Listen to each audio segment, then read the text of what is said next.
பத்திரிகை மற்றும் தொலைக்காட்சி நண்பர்களுக்கு என்னுடைய வணக்கத்தை தெரிவித்துக் கொள்வதோடு ஒரு வேண்டுகோளையும் நான் இந்த பணிவாக தெரிவித்துக் கொள்ள கடமைப்பட்டிருக்கிறேன். எந்த ஒரு முடிவும் ஏற்படாமல் தேசியங்களாகவும் வதந்திகளாகவும் பத்திரிகைகளும் தொலைக்காட்சி நிறுவனங்களும் வெளியிடாமல் தவிர்ப்பது ஜனநாயகத்திற்கு நல்லது என்பதை நான் தெரிவித்துக் கொள்ள கடமைப்பட்டிருக்கிறேன். ஏனென்று சொன்னால் ஜனநாயகத்தின் ஒரு தூணாக விளங்கிக் கொண்டிருக்கின்ற பத்திரிகை துறை, தொலைக்காட்சி செய்தி மற்றும் இந்த யூடியூப் இவர்களெல்லாம் பலவாறாக தங்கள் எண்ணங்களின்படி மக்களின் எண்ணங்களாக பிரதிபலிக்கின்ற ஒரு அபாயகரமான சூழல் நிலவிக் கொண்டிருக்கிறது.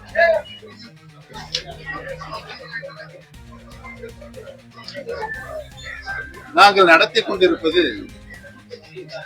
அனைத்து இந்திய அன்னார முன்னேற்ற கழகத்தினுடைய அடிப்படை தொண்டர்களின் உரிமைகளை மீட்டெடுக்கின்ற பாதுகாக்கின்ற கழகமாக நாங்கள் உருவாக்கி சட்ட போராட்டத்தை நீதிமன்றத்தில் நடத்தி கொண்டிருக்கிறோம். நீதிமன்றத்தில் நடத்தி கொண்டிருக்கின்ற நாங்கள் ராமநாதபுரம் நாடாளுமன்ற தேர்தலில் பொது தேர்தலில் நான் போட்டியிடுவதற்கு முக்கிய காரணம் எங்கள் பக்கம் தொண்டர்கள் இருக்கிறார்களா என்பதனை நிரூபித்து காண்பிப்பதற்காகத்தான் நான் அந்த தேர்தலில் போட்டியிட்டேன். சுயேட்சை சின்னம், பலாப்பழ சின்னம். 12 நாட்கள் தான் என்னுடைய தேர்தல் பிரச்சாரம் இருந்தது. அந்த தேர்தலில் இவரெல்லாம் என்னை எதிர்த்து நின்றவர்கள் தேர்தலை நடத்தினார்கள் என்பதை உங்களுக்கு நன்றாகவே தெரியும். தமிழகத்தில் இருக்கின்ற பல்வேறு தொகுதியில் இருந்து ஓ பன்னீர்செல்வத்தை 6 பேர்களை ஓ பன்னீர்செல்வமாக அங்கு கொண்டு வந்து நிறுத்தினார்கள். அவர்களெல்லாம் அங்கு வந்து நிற்பதற்கு செய்த சரி, எப்படியாவது பன்னீர்செல்வத்தை தோல்வியடை செய்ய வேண்டும், தொண்டர்களும் அவர் பக்கம் இல்லை, மக்களும் அவர் பக்கம் இல்லை என்ற நிலையை நாங்கள் உருவாக்க வேண்டும் என்று செயற்கையாக செய்த சூழ்ச்சி தான் அது என்பதை நான் முதலில் தெரிவித்துக் கொள்ள கடமைப்பட்டது. அந்த சூழ்ச்சிகள் எல்லாம் முறியடித்து அனைத்து இந்திய அன்னார முன்னேற்ற கழகத்தினுடைய அடிப்படை உரிமைகளை மீட்டெடுப்பதற்காகத்தான் இந்த கழகம் உருவாக்கப்பட்டிருக்கிறது என்பதனையும், எங்களுடைய நோக்கம் சட்ட போராட்டம் நடத்தி அந்த உரிமைகளை மீட்டு தருவதுதான் எங்களுடைய நோக்கமாக இருந்திருக்கிறது, இந்த வரை இருக்கிறது என்பதனையும், தேர்தலில் தனி கட்சி துவங்குவதோ இல்லை என்றும், தேர்தலில் போட்டியிடுகின்ற முடிவினை இன்னும் நாங்கள் எடுக்கவில்லை என்பதும், அனைத்து இந்திய பிரிந்து கிடக்கின்ற அனைத்து இந்திய அன்னார முன்னேற்ற கழகத்துடைய சக்திகள் யாராலும் வெல்ல முடியாத இயக்கமாக புரட்சி தலைவி அம்மா அவர்கள் உருவாக்கினார்களோ அந்த சூழ்நிலையை மீண்டும் உருவாக்க வேண்டும் என்பதனுடைய சட்ட போராட்டம் தான் எங்களுடைய போராட்டம் என்பதனையும் நான் முதலில் பத்திரிகை மற்றும் தொலைக்காட்சி நண்பர்களுக்கு தெரிவித்துக் கொள்ள கடமைப்பட்டிருக்கிறேன். தேவையில்லாத குழப்பங்களை தொண்டர்கள் மத்தியிலும் பொதுமக்கள் மத்தியிலும் உருவாக்க வேண்டும் என்று உங்களை நான் மெத்த பணிவோடு கேட்டுக்கொள்ள கடமைப்பட்டிருக்கிறேன். மனதின் குரலாக நான் சார்ந்திருக்கின்ற என்னுடைய பிறப்புரிமை பெற்ற தேனி மாவட்டத்தில்,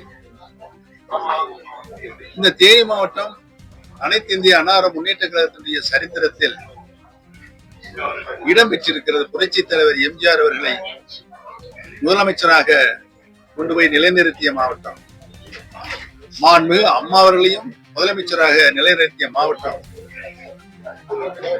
தேனி மாவட்டம். அனைத்து இந்திய அன்னார முன்னேற்ற கழகத்தினுடைய கோட்டையாக இருந்த மாவட்டம். இந்த மாவட்டத்தை சார்ந்தவன் என்ற முறையில் இந்த சட்ட போராட்டம் நடத்தி மீட்டெடுக்க வேண்டும், கழகத்தினுடைய சட்ட விதிக்கு ஊறு ஏற்பட்டிருக்கிறது என்பதை நினைத்துதான் என்னோடு தமிழகத்தில் இருக்கின்ற 88 கழக ரீதியான மாவட்டங்கள் இருக்கின்ற மாவட்ட கழக செயலாளர்கள், நிர்வாகிகள், பொறுப்பாளர்கள் அனைவரும் நாங்கள் போராடி கொண்டிருக்கின்றோம் என்பதை முதலில் நீங்கள் புரிந்து கொள்ள வேண்டும். அந்த நிலையிலிருந்து நாங்கள் மாறுபட வேண்டும் என்று சொன்னால் விரிந்து கிடக்கின்ற அனைத்து இந்திய அண்ணா முன்னேற்ற கழகத்துடைய புரட்சித் தலைவர் மாண்புமிகு அம்மாவுடைய சக்திகள் ஒன்றிணைய வேண்டும் என்பதுதான் எங்களுடைய தலையாய கோரிக்கை என்பதை தெரிவித்துக் கொள்கிறேன். கேளுங்க பையன். வந்து கடம்பூர் ராஜு நாங்க எல்லாமே ஒன்னாத்தானே இருக்கோம், நாங்க எங்க பிரிஞ்சிருக்கோம், எல்லாமே ஒன்னா இருக்கும், அவர்தான் தனியா இருக்காரு அப்படிங்கிறாங்க. தமிழ்நாட்டு மக்களுக்கு அது தெரியும், பிரிந்திருக்கிறோமா ஒன்றாக இருக்கிறோமா தெரியும்.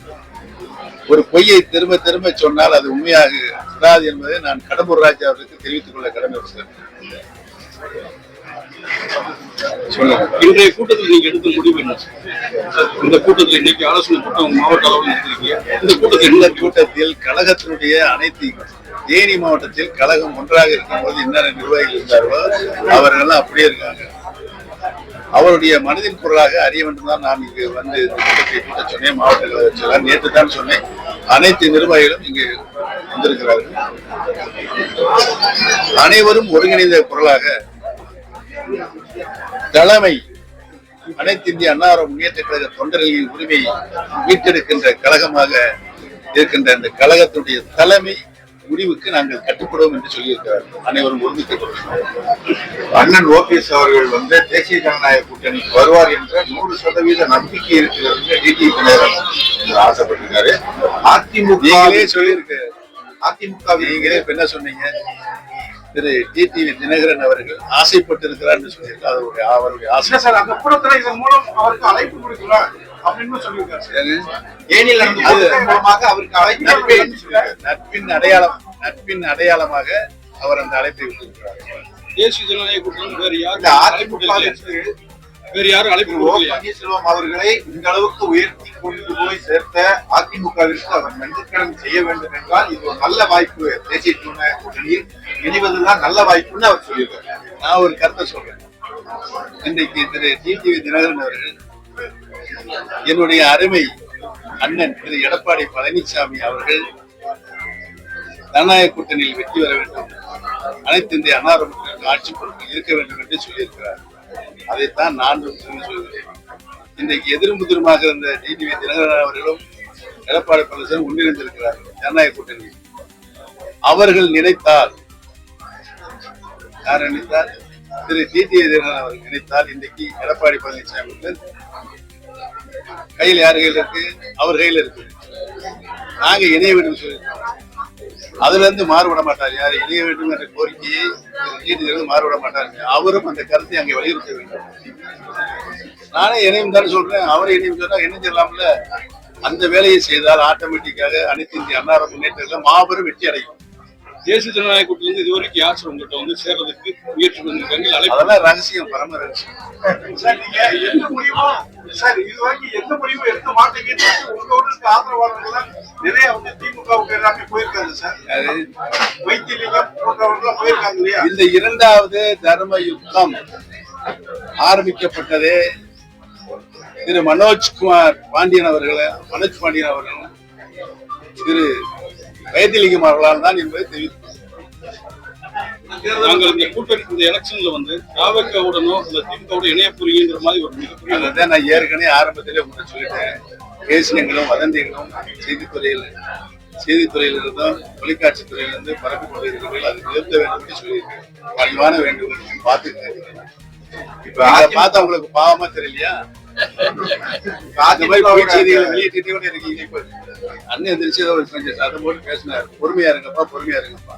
அதை வந்து இங்க குழப்பம் ஏற்படும் ஒரு பத்திரிகை தொலைக்காட்சியில் போட்டு எந்த விதத்துல நியாயம்